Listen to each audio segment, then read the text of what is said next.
નમસ્કાર, આપ જોઈ રહ્યા છો નેશન પ્લસ ન્યૂઝ. હું છું આપની સાથે હેતલ ગોયલ. ભગવાન રામની નગરી અયોધ્યામાં રામ દરબારમાં પ્રાણ પ્રતિષ્ઠા મહોત્સવ યોજાયો છે. જે અંતર્ગત સુરતના એક વેપારીએ સોના ચાંદીના આભૂષણોની ભેટ આપી છે. ભગવાન રામની નગરી અયોધ્યામાં રામ દરબારમાં પ્રાણ પ્રતિષ્ઠા મહોત્સવ યોજાયો છે.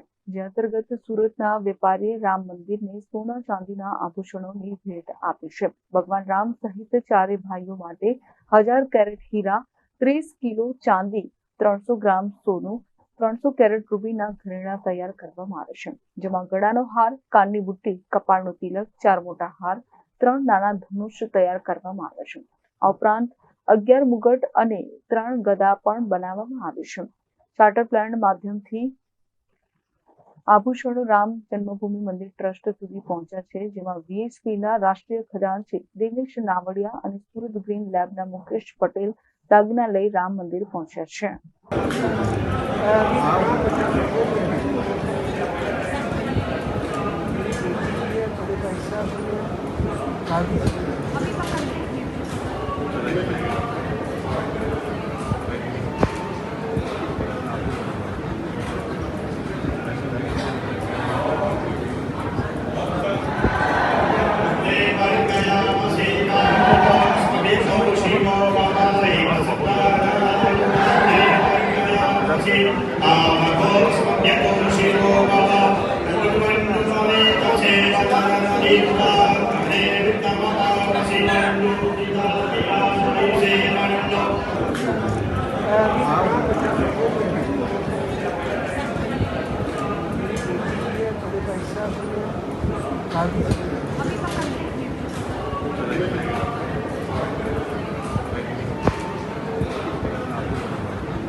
Bureau report, nation plus news, Surat. સમાચારોના સતત અપડેટ મેળવવા માટે અમારી નેશન પ્લસ ન્યૂઝની યુટ્યુબ ચેનલને સબસ્ક્રાઇબ કરો, બેલ આઇકન દબાવો અને જોડાયેલા રહો ફેસબુક, ઇન્સ્ટાગ્રામ અને ટ્વિટર પર.